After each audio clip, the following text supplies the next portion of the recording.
Suffer అయ్యాను కదా, ఇది మొత్తం వచ్చేసి నేను మా తాతగారికి చెప్పాను. తాతగారు, నేను చాలా లోన్లీగా అలోన్గా ఫీల్ అవుతున్నాను.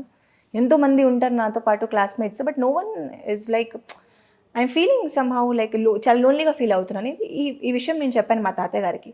అప్పుడు తాతగారు ఏమన్నారంటే, నువ్వు ఒక డైరీ తీసుకెళ్ళు, ఒక డైరీలో రాయడం స్టార్ట్ చేయి.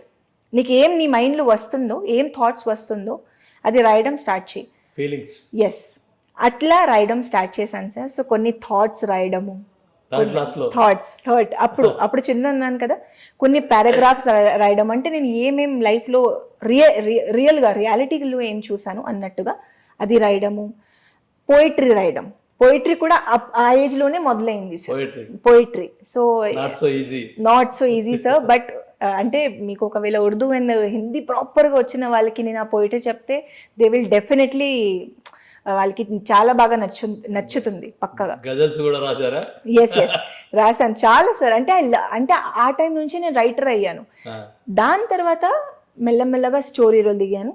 సో స్టోరీ రైటర్ అయ్యాను.